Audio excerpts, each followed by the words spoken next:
Hi, and welcome to the Brisbane Professionals Podcast. This is a podcast brought to you by SMS Law, going through the legal secrets that will benefit you and your clients, as well as having a little bit of fun as we go. This podcast is designed to educate you on, number one, complicated legal terms that we will explain in an easy to understand manner. Two, to understand why you do things from a legal perspective in your business. And three, to help you develop a plan for the future success of your business. Our mission is to help empower small to medium-sized businesses around the world to get access to legal advice so that they can help build their communities and make the world a better place. Did you know that any business owner is on average 7 months away from losing everything? That is the average time that it takes from a successful business to fold when an aspect of their business is not set up correctly. This podcast is all about empowering you and your business with knowledge and tools to ensure that that doesn't happen to you or to your clients. Let's begin, shall we? Hi everyone, and welcome to the Brisbane Professionals Podcast. I am Craig Mason, and I have with me, as always, Jeremy Stratton. Say hello to everyone, please, Jeremy. Hi everyone, hope you're having a great day. Absolutely. At the moment, we've been talking about employees, and once you've decided on an employee, it's very important that you have some form of employment agreement. So today we want to talk about what we see are the top 9 aspects to an employment agreement. There are other things that you may want to have in there depending on the industry, but these are the 9 that we see are the most important for any employment agreement. Jeremy, did you want to start with the first aspect? Yeah, the first aspect to remember that with any agreement, just remember that it doesn't cover every scenario, it doesn't cover every part of the relationship. What it covers is what happens if there's a disagreement.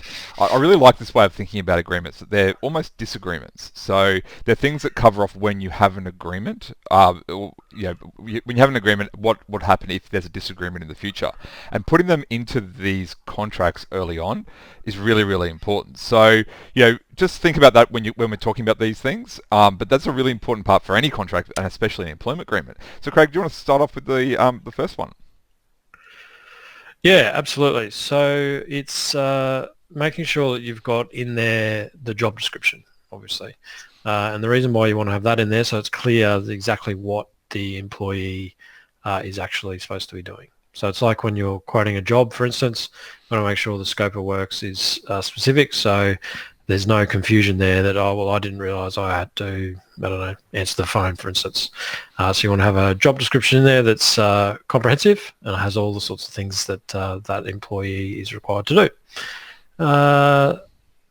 The next one, Jeremy. The next one is compensation and any benefits. So people want to know what they're going to be paid. They want that in writing so that they're really certain as to what their pay is going to be. So make sure that that's in there. And any benefits that they might have in terms of cars or other item, phones, computers, laptops, those kind of things should all be spelt out in the employment agreement. Craig, the next one. The next one's about sick days and holiday days and annual leave, those sorts of things, making sure that's in there. You might be offering more than what is required under the particular jurisdiction that you might be in, but it's important to outline exactly what those days are and the procedure, unless you have it in a policy about how, if you've got to provide a medical certificate and those sorts of things for illness. So wanted to outline exactly what the sick, illness, carers leave, annual leave, all those sorts of things in the employment agreement. So it's all there and transparent at the beginning.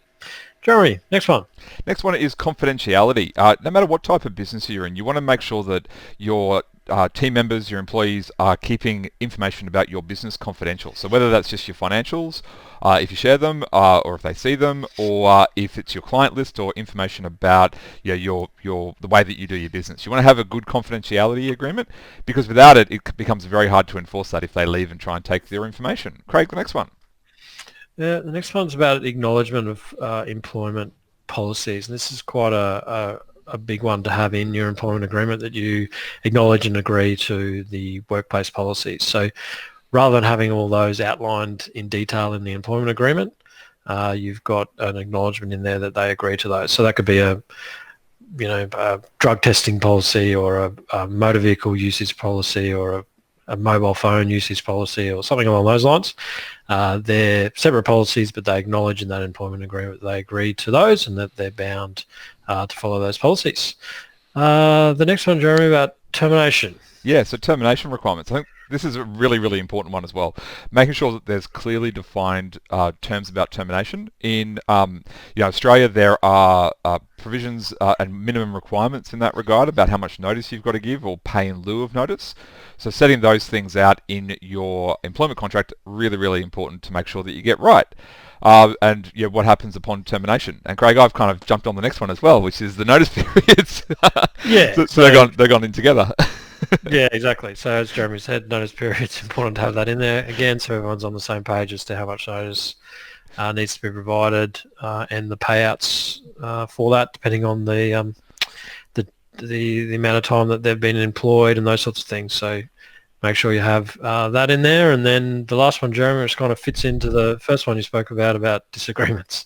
Yeah, so having some sort of dispute resolution process. Again, in Australia, we have the Fair Work Commission that can deal with a lot of these things, but having a policy in there about how disputes are going to be handled is so important because, at the beginning, you don't think there's going to be any problems, but if there are in the future, then you want to cover them. So Craig, there are our top aspects of an employment agreement. Absolutely, great. So as I said at the outset, employment agreements are important, and as Jeremy said, they're to cover, disagreements essentially, and it's for both sides as well. It's not just one-sided for the employer. It's give the employee some comfort as well as to what could happen, and so everyone's on the same page. Alrighty, that is it for us today. Thank you for joining us. As always, please jump on Facebook or Twitter or LinkedIn and follow us on there. Link with us on there. We do share other information outside of the podcast through those forums. And if you have enjoyed the podcast, please jump on to wherever it is that you've downloaded it and rate and review the podcast. Feel free to give it 5 stars or 10 stars, whatever it is that you're on, and share it with others so they can jump on and join the Brisbane Professionals podcast community. So thanks for joining us. Thanks very much.